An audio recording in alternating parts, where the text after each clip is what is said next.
आपण केबे भाविचंती कि काहेकि पृथ्वी रे एते देश थिले मध्य भगवान श्रीराम श्रीकृष्ण महादेव और अन्यान्य देवी देवता माने भारत भूमि रे ही अवतार नेले।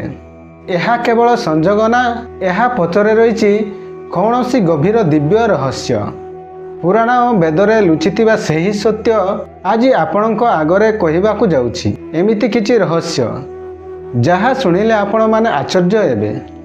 नमस्कार, मु प्रकाश नुआ अध्याय रे आपणकू पुणी थरे स्वागत।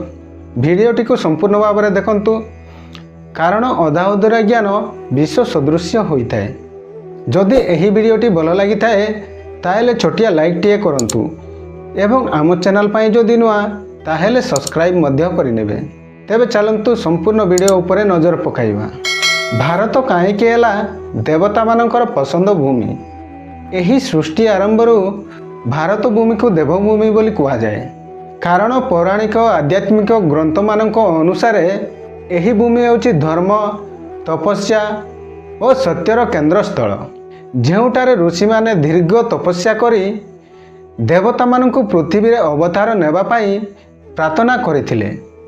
ଏହି କାରଣରୁ ହିନ୍ଦୁ ଧର୍ମର ଦେବାଦେବୀମାନେ ପ୍ରାୟତଃ ଭାରତରେ ଜନ୍ମ ନେଇଥିବା କଥା ଶୁଣିବାକୁ ମିଳେ।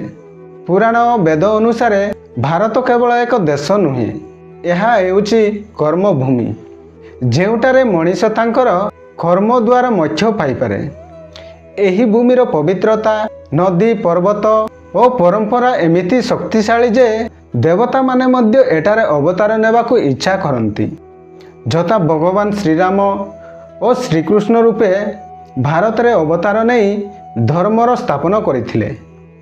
ତେଣୁ ଏହା ମଧ୍ୟ କୁହାଯାଏ ଯେ ଯେତେବେଳେ ପୃଥିବୀରେ ଅଧର୍ମ ବଢ଼େ, ଯେତେବେଳେ ଦେବତାମାନେ ଭାରତକୁ ଜନ୍ମ ନେଇ ଧର୍ମକୁ ପୁନଃସ୍ଥାପନା କରନ୍ତି। ଏହାର ପଛରେ ଆଉ ଏକ ଗଭୀର କାରଣ ହେଉଛି ଯେ ଭାରତ ଭୂମିରେ ସାଧାରଣତଃ ଧର୍ମ, ସଂସ୍କୃତି ଓ ଆଧ୍ୟାତ୍ମିକ ଶକ୍ତି ବର୍ତ୍ତମାନ ରହିଛି। ଏଠାରେ ମନ୍ତ୍ର, ଯଜ୍ଞ, ପୂଜା ଓ ଧ୍ୟାନ ଦ୍ୱାରା ଏକ ଦିବ୍ୟ ଶକ୍ତି ସୃଷ୍ଟି ହୁଏ, ଯାହା ଦେବତାମାନଙ୍କୁ ଆକର୍ଷିତ କରେ। ଏହିପରି ଭାବରେ ଦେଖିଲେ ଭାରତ ଏକ ଭୌଗୋଳିକ ସ୍ଥାନ ନୁହେଁ, ବରଂ ଏହା ଏକ ଦିବ୍ୟ ଶକ୍ତିର କେନ୍ଦ୍ର, ଯେଉଁଠାରେ ଭଗବାନ ଓ ମଣିଷ ମଧ୍ୟରେ ସଂଯୋଗ ସହଜରେ ସ୍ଥାପିତ ହୁଏ। ସେଥିପାଇଁ ପୌରାଣିକ କଥାମାନେ କହେ ଯେ ଦେବୀ ଦେବତାମାନେ ଭାରତକୁ ଜନ୍ମ ନେଇଥିଲେ।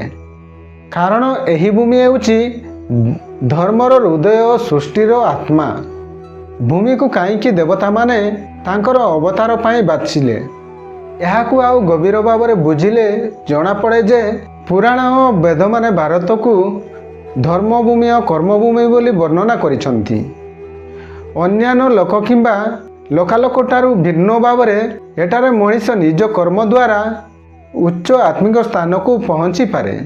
ଏହି କାରଣରୁ ଦେବତାମାନେ ମଧ୍ୟ ଏହି ଭୂମିକୁ ଚୟନ କରନ୍ତି, ଯେଉଁଠାରେ ସେମାନେ ମଣିଷ ରୂପେ ଆସି ଧର୍ମର ସଂରକ୍ଷଣ ଓ ଅଧର୍ମର ନାଶ କରନ୍ତି। ଯେପରି ଭଗବାନ ବିଷ୍ଣୁ ନିଜର ବିଭିନ୍ନ ଅବତାରରେ ଭାରତରେ ଜନ୍ମ ନେଇଛନ୍ତି, ସେଇଥିପାଇଁ ଶ୍ରୀରାମ ଅଯୋଧ୍ୟାରେ ଓ ଶ୍ରୀକୃଷ୍ଣ ମଥୁରାରେ ଜନ୍ମ ନେଇଥିଲେ। ଏହା ମାତ୍ର ସଂଯୋଗ ନୁହେଁ, ବରଂ ଏକ ଦିବ୍ୟ ସଂଯୋଗ। କାରଣ ଏହି ଭୂମିରେ ସତ୍ୟ, ତ୍ୟାଗ ଓ ଭକ୍ତିର ଶକ୍ତି ଅତ୍ୟଧିକ ରହିଛି, ଯେଉଁଠାରେ ଦେବତାମାନଙ୍କ ଶକ୍ତି ସହଜରେ ପ୍ରକାଶ ପାଏ।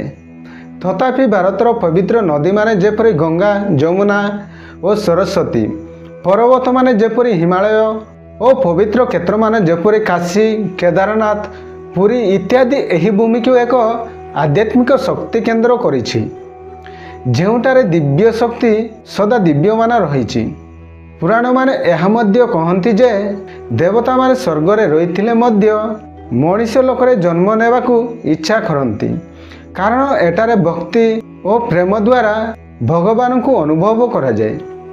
ଏହା ସହିତ ଭାରତୀୟ ସଂସ୍କୃତିରେ ଯଜ୍ଞ, ମନ୍ତ୍ର ଜାଗରଣ, ଧ୍ୟାନ ଓ ସାଧନା ଦ୍ୱାରା ଏମିତି ଏକ ପବିତ୍ର ପରିବେଶ ସୃଷ୍ଟି ହୁଏ, ଯାହା ଦେବତାମାନଙ୍କ ପାଇଁ ଅତ୍ୟନ୍ତ ପ୍ରିୟ। ଏହି କାରଣରୁ ଦେବୀ ଦେବତାମାନେ ଏଠାରେ ଅବତାର ନେଇ ଲୋକମାନଙ୍କୁ ଧର୍ମର ପଥ ଦେଖାନ୍ତି। ଆଉ ଗୋଟିଏ ଗୁପ୍ତ ଆଧ୍ୟାତ୍ମିକ ସତ୍ୟ ହେଉଛି ଯେ ଭାରତ ଭୂମିରେ ସତ୍ୱ ଗୁଣର ପ୍ରଭାବ ଅଧିକ ରହିଛି। ଯାହା ଶାନ୍ତି ଜ୍ଞାନ ଓ ଧର୍ମ ପ୍ରବଳ କରେ। ଏହି ସତ୍ୱଗୁଣ ଦେବତାମାନଙ୍କୁ ଶକ୍ତି ସହିତ ମେଳ ଖାଏ। ସେଇଥିପାଇଁ ସେମାନେ ଏଠାରେ ଜନ୍ମ ନେବାକୁ ଉଚିତ ମନେ କରନ୍ତି। ଯେତେବେଳେ ପୃଥିବୀରେ ଅଧର୍ମ ବଢ଼ିଯାଏ ଓ ଧର୍ମ ହ୍ରାସ ପାଏ, ସେତେବେଳେ ଏହି ଭୂମିରେ ଦେବତାମାନେ ଅବତାର ନେଇ ମଣିଷମାନଙ୍କୁ ନୂଆ ଦିଗ ଦେଖାନ୍ତି।